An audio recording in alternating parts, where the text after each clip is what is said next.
All right, we are here again. The You Stole It All, Give It Back podcast. I'm FeeFEE Patterson. I am here with Nick. This is Nick. Nick was playing a beat on his phone. It really wasn't working for me. It totally threw me off, and it's I'm really just trying to recover at this point. So thanks for that. It's an awesome beat. It's Kiasmos, an Icelandic band. Is that the CD you paid like $30 for in Iceland? I paid $30 for it in Iceland. Yep. Oh, that is the CD. But I love their setup. Yeah, it's an awesome setup that they have where you can just go in, stay there all day at the CD stores, and just like listen to 10 albums if you want, like straight through. They give you headphones, the little CD man. It's very personable. I think it's all. That's the main thing to do. You go to Iceland, go to the CD place. All right, yeah, socialism. It sounds great. We have, as always, the last poets here. White men were running wild this week. I'm not even gonna get into it, but obviously the question is, why does this keep asking? Last poets, why does this keep happening? Well, the white man's got a God complex. Oh, it's more true every time they say it. So, White devils. Yeah. White devils. Yeah, kill Whitey. So, but we are not here for that. We are here to talk about which album we're here to talk about. Homogenic. Yes, Bjork's third album. Yes. Came out in what, 97? Good album. 97, 98, same year as OK Computer. Yeah, so it was 97. Head. Had to be 97. Okay. So so yeah, pretty pretty awesome album. Talk about it. Talk about Homogenic. I mean, it's if I did top 10 albums, it's probably on there. I mean, it's definitely my favorite Bjork album. I think it's great. It's a pretty perfect album. Yeah, that's my quick recap of it. How do you grade it? I think it's one of the most interesting albums I've ever heard. I don't think I've ever really come across anyone that sounds like Bjork, combined with these sorts of this kind of instrumentation with these stuttering kind of electronic beats and classical compositions. It was great. It's a great album. Were you always into the whole album, or did you just get into certain tracks before? Well, there was certain tracks that I don't remember being into as much as I was this time. The first time around, there was a few songs that I think stuck with me. One is Unravel. One is Immature. Hunter, the first song. Yeah. And maybe a couple others. What's the last one? All is full of love, or full of love. All is full of love. Yep. All is full of love. Yeah. So there's definitely a handful or more amount of songs that have stuck with me through the years. Like going on my iPod, I kept on to a few of them, but not the whole album. But I like some of the other songs on this. Were there any songs like this time around, listening to the whole thing, that which songs like grew on you? So alarm, was it Alarm Call? Yep. Yeah, Alarm Call. That was a really, really cool song that I don't even remember from the first time I was listening.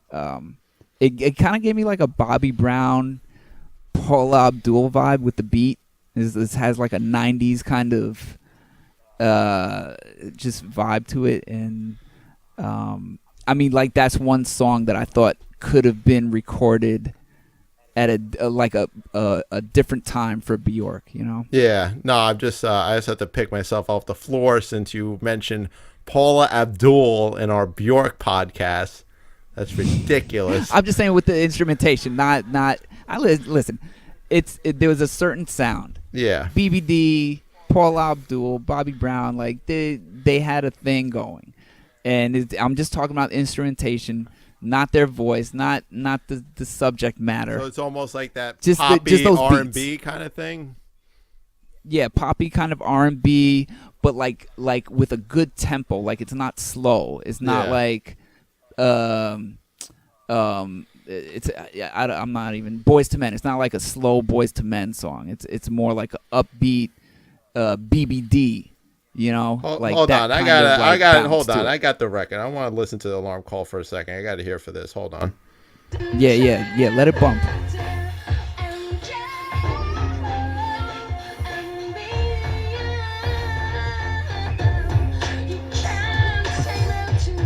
All right, I could hear that. All right, yeah. All right, there you go. All right, fine. You got. I wasn't dragging it out of nowhere. But it's not anything against Bjork just because Paul Abdul. Listen, she had a whole factory, like all those artists back then. They had a factory of workers doing research. What are the kind of beats that we're trying to do? Like, I'm just saying those kind of beats. Well, the thing that gives those beats a bad name is that there's like Paul Abdul. There's so many artists where it's like they do 10 bad versions of that beat, and they're just hoping to get the one song that's a single to sell the album. But yeah, if you do it well, it's you know. It's just unfortunately there's so many people that do those sorts of beats badly. It gives it a bad name, and you know it made me prejudiced. I'll admit that. Yeah, but and it's nothing at all against Bjork and obviously her style. And obviously her vocals take it to a whole other level. Nobody sounds like Bjork. Like you tried to have a question of you asked who else sounds like Bjork, and I didn't have an answer. I think. Yeah, can you trace that style? Like some artists is like, okay, I could see where, they took a certain song and kind of by some other artist and ran with it. Can you come up with anything where Bjork could have come from? I mean, that style, that voice with the lyrics, with the cadence, I think everything. Structurally, it's obviously like somewhat operatic. I mean, the actual voice doesn't sound like anyone. I mean, I could hear that she might have been influenced by opera because it's sort of like a cross between like an opera and like a punk singer, her voice. And so, yeah. Right. So, but as far as like any other vocalist sounding like her, I can't think of anybody. There's no. Yeah, I have zero idea where she got what combination of artists she is. Like, it's like that ODB thing, like Old Dirty Bastard, there is no father to his style. Yeah. And I feel the same with Bjork. Like, there's no one who came before her that reminds me of her at all. Yeah, and she was always like that because I remember my first semester in college, I knew somebody whose sister, there was a girl I hung out with, and her sister was like a huge Bjork fan. And she even had an album that Bjork recorded in Iceland when she was like 12 years old. Like it was like an album with like her as a kid on the cover. So, so Bjork was always Bjork. And then later on she became the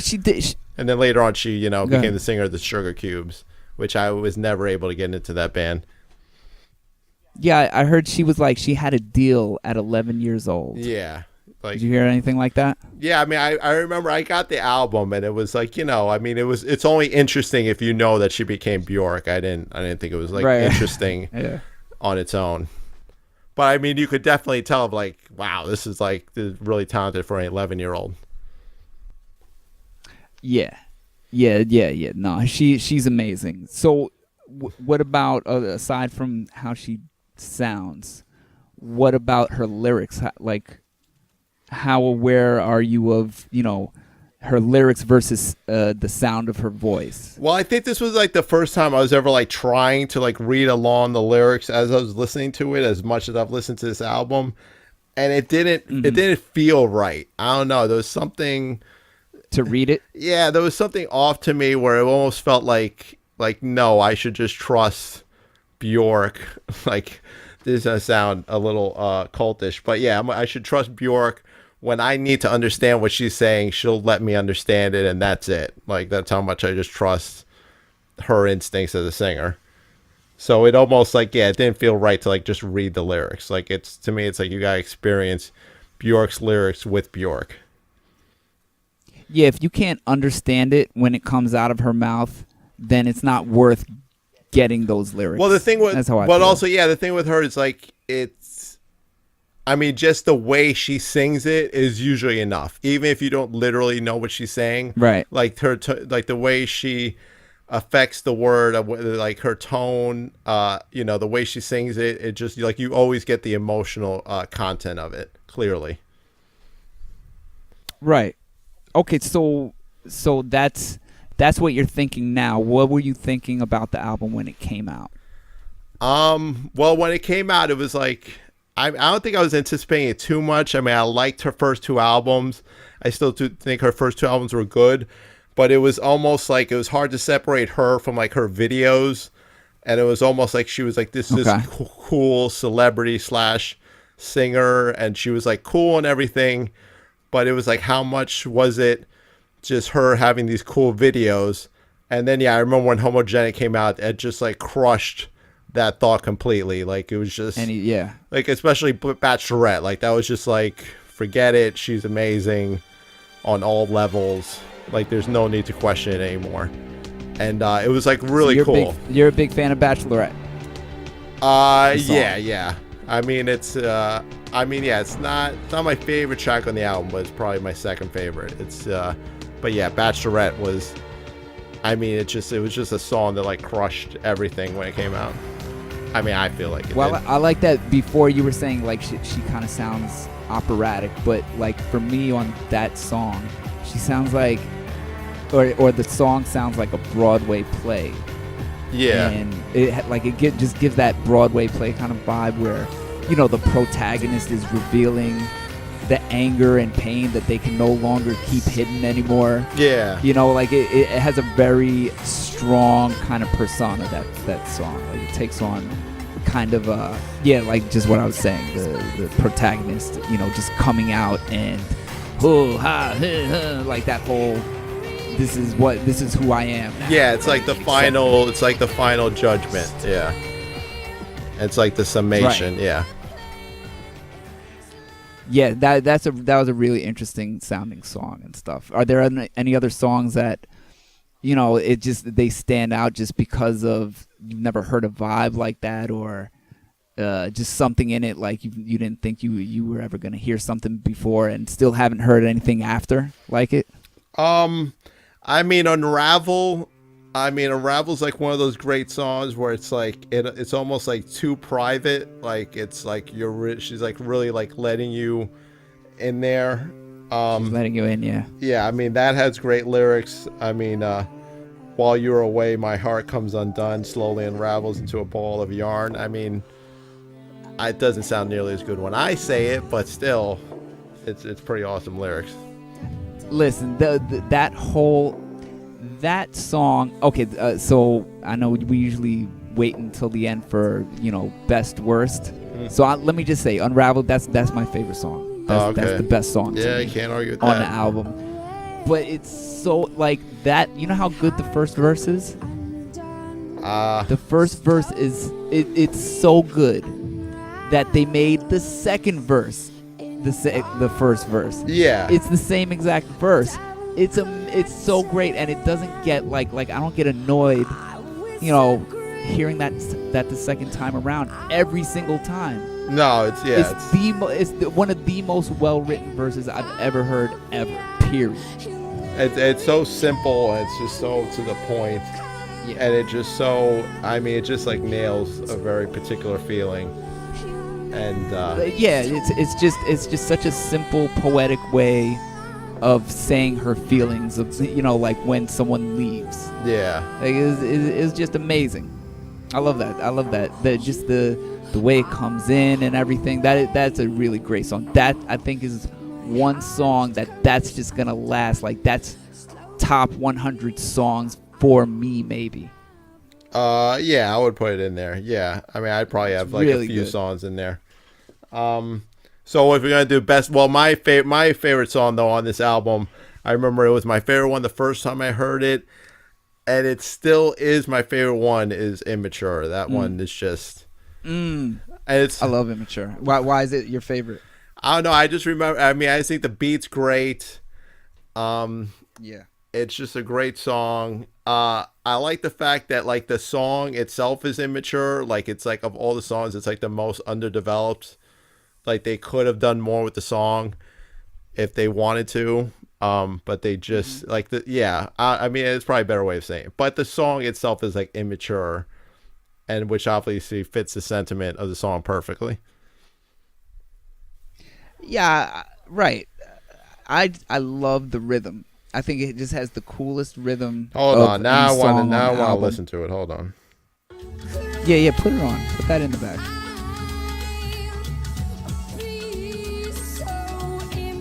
That little thing, that little snip, snip, snip part. Yeah, or just back, the way so she cool. says immature is pretty great. Right. Yeah, she takes so long to say immature. Yeah.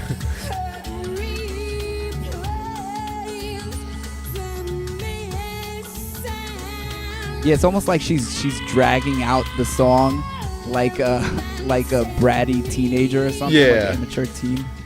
Well, it's also like the flip side to Unravel. Like in Unravel, somebody goes away and it breaks her down. But then on Immature, she realizes that that it was silly to feel that way. Right. To like put that much importance on somebody else. Oh, okay. Yeah, that's true. I didn't really.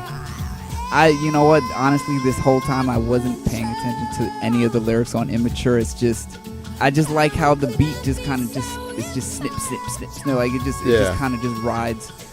To me, like I felt like a lot of the rhythms on this album don't really jump off, and I'm not taking anything away from it. What I mean is that, okay, if you had some beats that were like jumping off, it wouldn't be the same album. You wouldn't have those same great songs.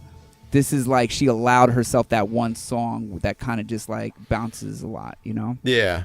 And yeah, no, like a lot of times it's just like the musical components as far as like the classical components where you have like these really deep sounding violins and things of that nature, it just combined with these the stuttering kind of electronic beats. Mm-hmm. like to me that kind of takes that doesn't give it that rhythm, that same simple rhythm. Even like Alarm Call has that same simple rhythm. Mm-hmm. But a lot of the beats on this album don't have that. So I don't even think that this album would be the same if you had like a lot of the beats jump off in that manner, you know? Well, it's almost like she usually in most of the songs she like comes in slowly. I mean, that's one of the things I really like about, because I feel like the beats, it's almost like her singing is sort of like summoning the beat. So it's sort of like she's like her vocals sort of working into it, and it's like she's sort of like her like the beat sort of flows with her emotional temperament and her singing. So it's like if she sort of like compels the beat to come up, it comes up and it like goes down with her singing. So when she was making the album, do you think that she came up lyrics first and then she was just like, all right, it would sound cool if like I had violins on top of that? Or you think she went instrumentation first and then lyrics? I mean, if I had to guess, I'd say, yeah, instrumentation first. Instrumentation first. Okay. Yeah. Yeah. I mean, yeah, because the instrumentation is just so different. Like I've never ever heard anything like this on any album with the you know the classical and the electronic beats. The only thing I was gonna say is just like a simplified Aphex Twin. Yeah, you know, and with the beats. It probably sounds like, and without the classic, like Aphex Twin doesn't even have the classical stuff as much, you know. And it probably sounds like, I know I've heard Philip Glass records described that way, but I've never actually listened to Philip Glass, which I probably shouldn't admit being on a music podcast, but fuck it. So there's too much, but there's too much music to take on. Like you're never gonna hear it all. Yeah. You know, there's always going to be something. It's like, what? You've never heard? It's always going to be some band that you should have heard that you haven't heard. Well, I'm gonna die trying, so I'm still working on it. So I don't want to save it to the end. So I think we might have the same worst song, and I don't even think it's a bad song. If you had to pick, we were gonna rank the songs, what would be number 10? Pluto. Yeah, I was gonna say the same thing. I still think it's really good, and I remember when I first heard it, I did not like it, but it was sort of like, oh yeah, Bjork has to do like this, she's like sort of had like staked her claim as like the cool singer that did like techno stuff. So it was like, yeah, she just had to like cram this song onto the album. And, I mean, obviously her vocal still makes it good, but the more I listen to it, the more it's like, yeah, this is a great song too. I mean, it's not great on the same level as like Bachelorette, but it's a really good song. Yeah, I mean, I disagree. I could really do without it. You think it's skippable? Yeah. Oh, you skippable bastard! It's skippable, and it's to the point where like I did skip it. Oh, a couple times. Yeah. You son of a half bitch. of the week. Oh. Second half of from Wednesday through Friday, it would come on, and I'd really try. I'd go like 20 seconds, 25 seconds in, and then I just like why when All Is Full of Love. Why? Is just Because there's that awesome moment where like the beat is like trying to overtake her, but no, she overpowers the beat. She doesn't let it. And I mean, I think it's really good. Hold on, I could do without it. I gotta play it for a second. Fuck that. Oh boy. Sonically, I just don't like it. I mean, like that's I'm a good. barely That's hearing a good it over beat. my. Yeah, but her voice doesn't sound good like that on it. Yeah, I really like it. Hold on, wait for it. It's gonna kick. Is this?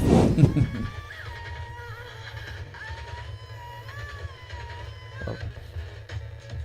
Yeah, there you go. It's still like for all that, like I have to endure. And then the little like weird string thing underneath it. Okay. That's good. Yeah, I could do without that. My fault. Julie was asking me. Julie was explaining something about her phone. Yeah, I could do without it. I don't know. I'm not a fan. All right. Well, everything else just sounds so awesome in it. Every other song sounds great.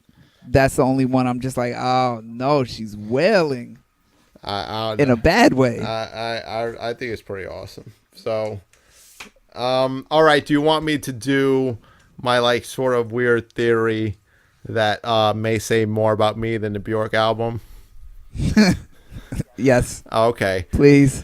So my whole thing is like the first 4 songs are like just incredible, and it's almost like they're like separate. Yeah. They're like separate to me from the rest of the album, even though I think the rest of the album is great, including Pluto. But there's something about the first 4 albums, and then in listening to this, the first 4 songs. Those first 4 songs are to me like a mini suite, and it's like about the first 4 songs about the life and death of someone's idealism.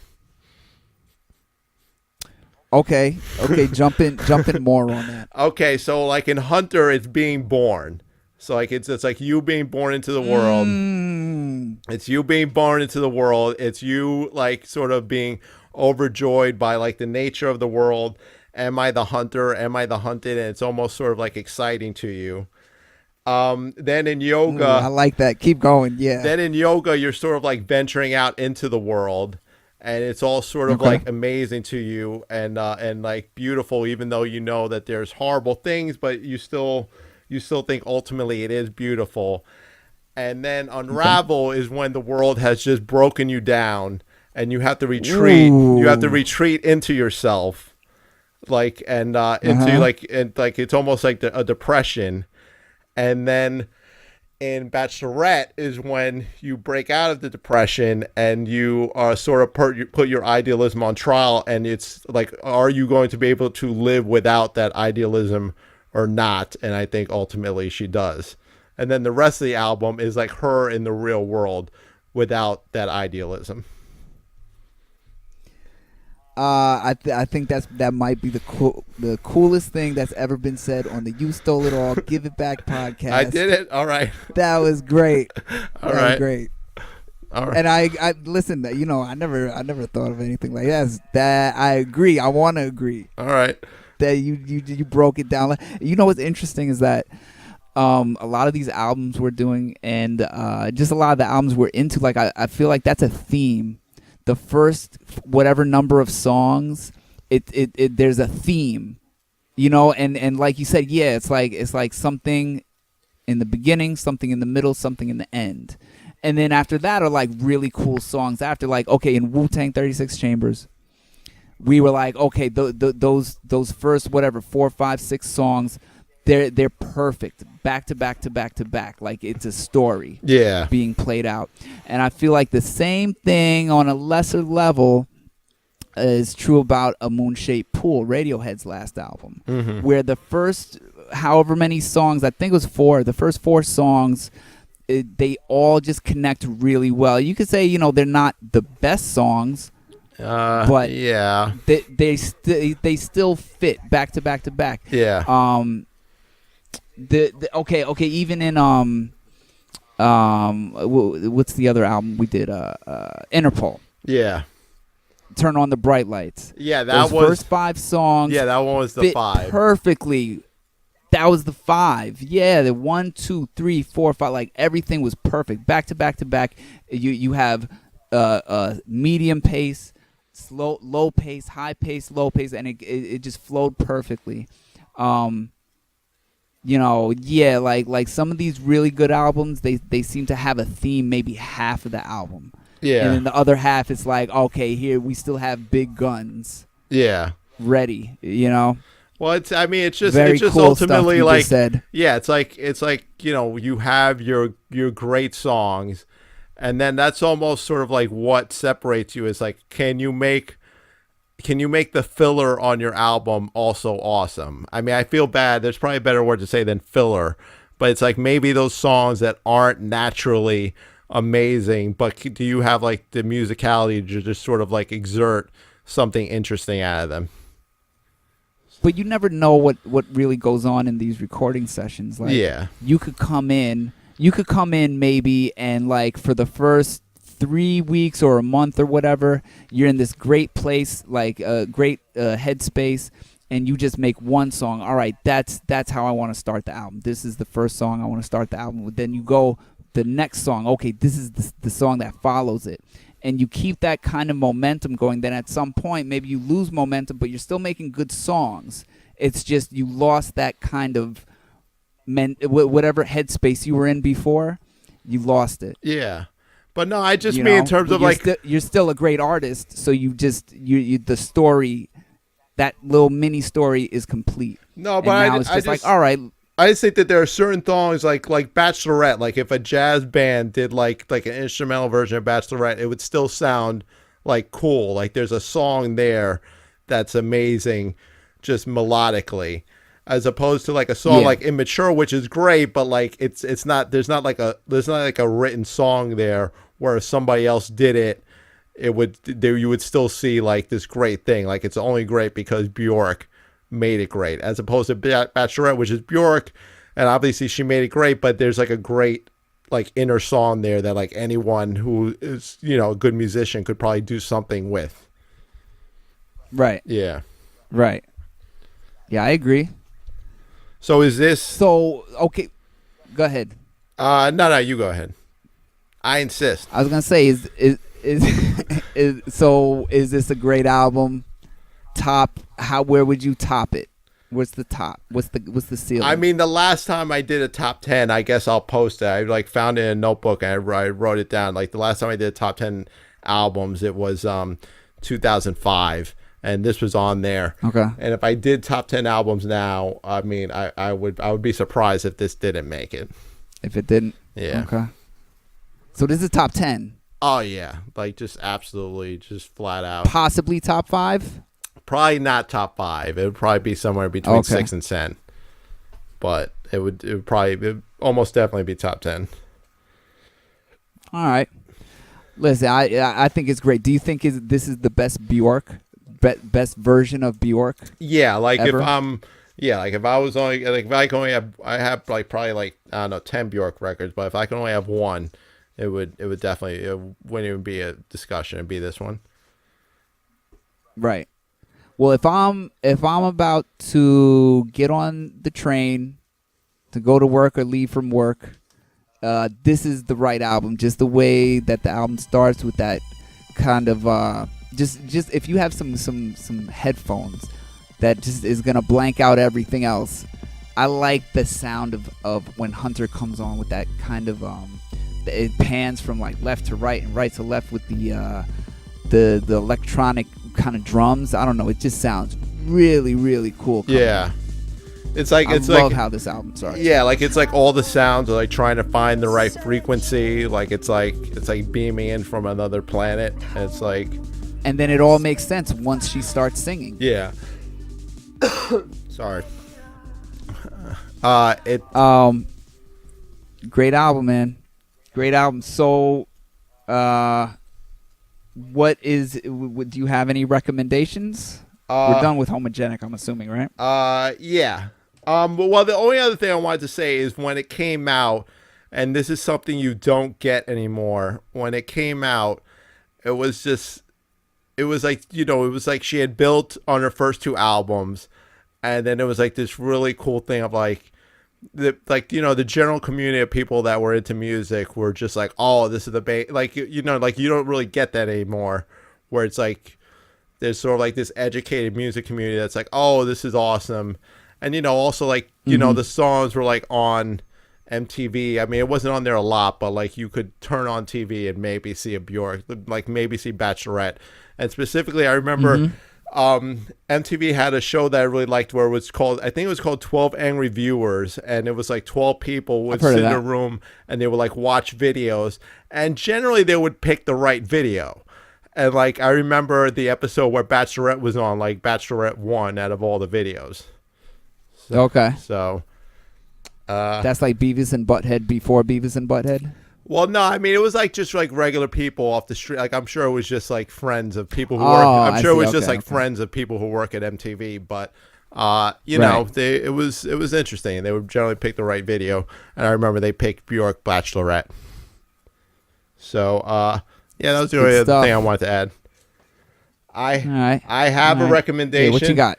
I listened to it last night. It's really good. It's a jazz guy called Kenny Dorham, Dorham. It's from like the 60s. The album's called Afro-Cuban. I only bought it because I like the cover. It's a straight jazz album. I don't think it's Afro-Cuban, even though I'm not sure.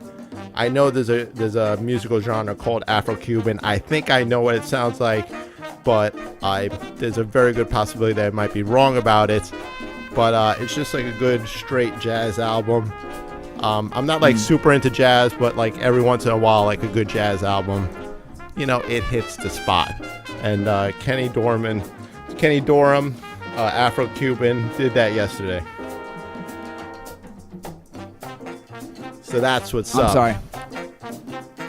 Wait. What was the last thing you said? I have a baby crying here. I missed what you said. Oh, no. I just started talking about jazz and you just like dozed off. Is that what happened? No. That's what happened. I just missed the last line you said. The second I said jazz, you were just like, your eyes glazed over. How dare you? How dare you? All right. Well, okay. So okay. My recommendation. You and your baby have helped to kill jazz tonight. I hope you're proud of yourself. Listen, I don't even know where to begin. I can't wait to see. The next time I see that baby, I'm going to put my finger right in her face. And I'm going to say, you killed jazz music. And you know I'm going to do it. So why, like, you really have a thing about making that baby cry? I mean, why? When I made the baby cry, listen, now you have to tell the viewers specifically, I didn't do anything to the baby to make her cry. It was just my general essence made her cry, which there's nothing wrong with that. You could say general essence. I could also say you're shadow boxing in her face. She never cried. Well. That is inaccurate. She never cried when I shadow boxed in her face. It was just when because she was petrified. It was just when I tried to hold her. She never had a problem with me. Yeah, because Yeah, because she was like, this shadow boxing crazy man is about to touch me and pick me up. That is not how the timeline worked. That's not how it worked. That's ridiculous. It's all mixed in. As far as she's concerned, it's just crazy man who's punching my face. And I really think that I got her to cry the 3 times I held her was like before I even shadow boxed her. You really wanted to make her cry. That was the whole thing. You willed it. All right. Whether it was whatever. through shadow boxing. Whatever. And just whether it was, just for the public record, I if I won the shadow boxing. She like put up no defenses at all. Oh my God. Just I'm just saying. I mean, her father trained geez. boxers, and I have like no training, and I was like taking her out. I'm just saying. Listen, she hasn't even learned to cry walk. about it. She doesn't even learn how to take the L. That's ridiculous. All right. Listen, no, enough about the baby not knowing how to fight. All right, what's your recommendation? So, okay, my recommendation is Mos Def, Traveling Man. Which okay. I started looking up Mos Def a lot more after we went to the Black Moon concert last week. Yeah. Which was awesome. Well, hold on. Let me just correct you on that. It's actually, technically, it's DJ Honda, a Japanese guy, featuring Mos Def is Traveling Man. Right. And as you know, the song right before Traveling Man is by your favorite, Fat Lip. Oh, yes. From the Far Side. What is it? It's like that dope intro. Yeah, it's like that quick little freestyle. It's like 50 seconds long. Yeah, if that. Yeah. If 50 seconds. That's being nice. But yeah, man, Traveling Man is awesome. It's Mos Def at its prime. Killing it. He's crushing it. And I mean, we started talking about Mos Def as he could have been the best. Like we were leaving from the Black Moon concert, and we were just somehow Mos Def came up, and it's something about Mos Def. Like he had the perfect flow. He can sing also. Good choice in beats. He actually is saying something conscious and relevant. I mean, he's my number one MC. I don't care that he only released 4 albums. He's still my number one MC. I feel like it's such a like the fact that he doesn't rap anymore. It hurts just as much as when Dave Chappelle left. Like when Dave Chappelle stopped doing the Chappelle Show, that hurt. Yeah. And like Mos Def not really trying to do music anymore is on that same level. Like they were both like the best. Yeah, I'd agree with that. At what they did, you know? And yeah, Traveling Man was a nice reminder of how fucking good he was. Yeah, it's a great song. And Mos Def is awesome. Really good. Good beat. Yeah, one of the better beats I think on that DJ Honda album. H2. Yeah, DJ Honda had a lot of like really good rappers too on all his albums. He had H1, H2, H3, the unfortunately titled H4, which, because Roman numerals, comes out to HIV, unfortunately. Oh, yeah, I didn't think of that. And he never did one after that. Nobody warned him. I mean, listen, I like DJ Honda, but like he didn't have like great beats. He had like a few good beats. I always felt like he was always like piggybacking. I like the vibe, though. He was always piggybacking off the success of like DJ Crush. I feel like he was always like he was like the remedial version of like DJ Crush. Yeah, that might be a little too harsh. Yeah, but I mean they're different. DJ Crush was like he was official because he could do an album just of beats. Yeah. DJ Honda was like a DJ. He's cutting, he's scratching. His beats aren't as good as Crush, but he's recruiting all the right rappers. You know, he did an album with PMD from EPMD. Yeah. You know, listen, I like the albums. You know, so they have some solid stuff in there. All right, so back to the Black Moon concert. I just wanted to say, yes, when you invited me, there was part of me that was like, I guess I can't be the guy to be like, no, I don't want to go to a Black Moon concert, but I kind of didn't want to go. And then when I got there, once I stepped into the club, I was totally happy I went there.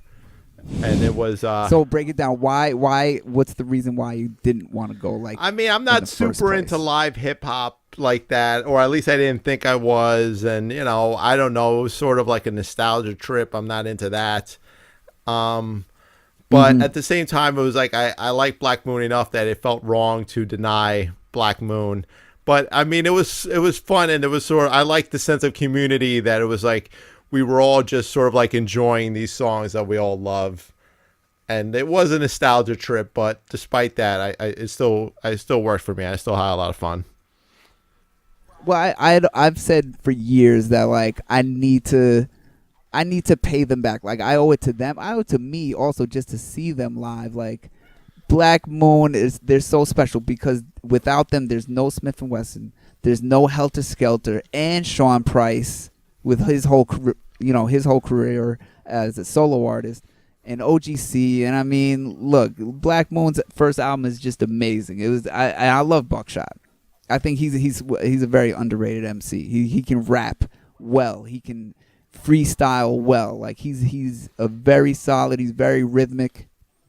I think he's an awesome rapper. And what's his name? 5 foot. Yeah. What's his name? I always say 5 foot assassin, but 5 foot accelerator. Yeah, I know 5 foot accelerator. Yeah. No, he was better than I think we both remembered. Yeah, no, I was really impressed by him. I was like, I've been sleeping on 5 foot. He was really good. And also, there was a really cool moment I thought in the concert where Buckshot was like looking at a guy. I didn't see him. We were like sort of more towards the back. There was a guy that apparently was like really dancing in front of the stage, and like Buckshot just like looked at him and was like, "Yo, I fuck with you." Like, it was like so. Yeah.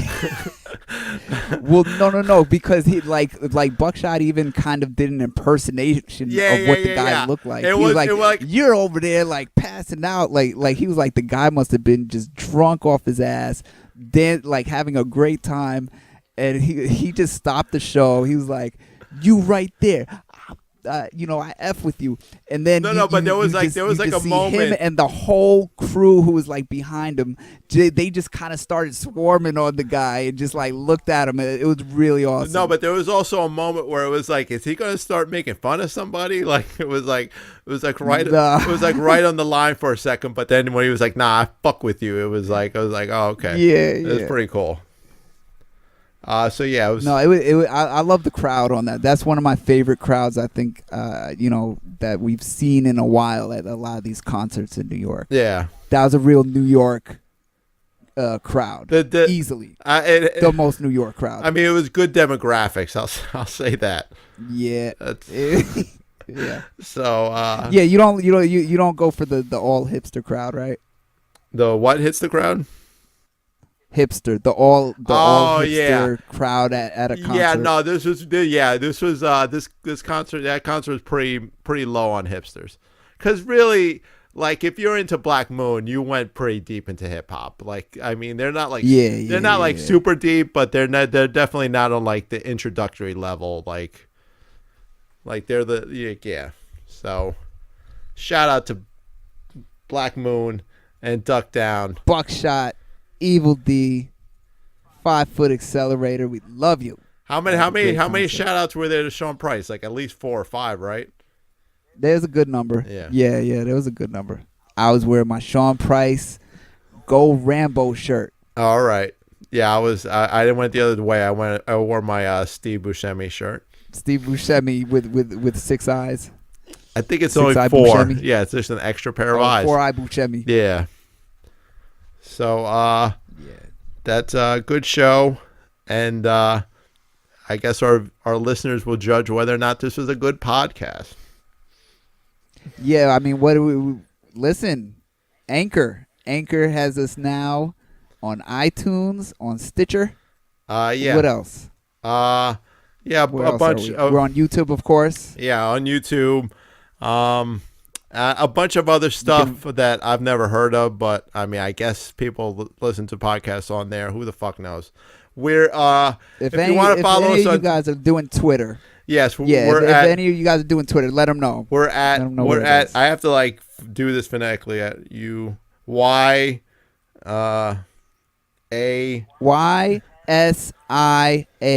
GIB. Are you sure You that's stole it all, give it back. Yeah. YSIA, you stole it all, GIB, give it back. Podcast. So it's the initials So of the look it's that the up on initials of Twitter. You Stole It All, Give It Back podcast. And yes. Yeah. So, every once in a while, late at night, I'll put something on there that's questionable. And Why is it questionable? I don't know. I just am like, yeah, I'm not so sure I should have put that. But, that's that's how it goes.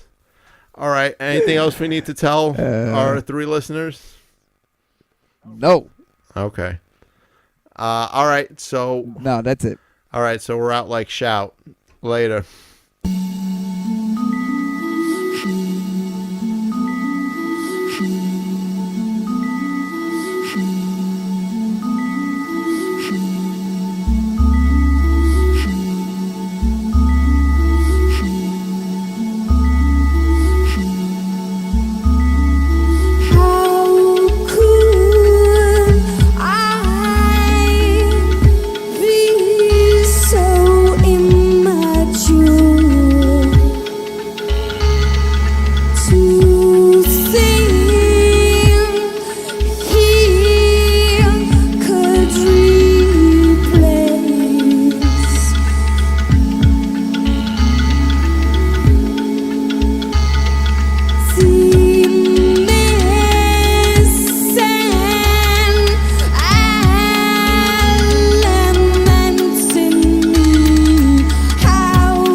After love.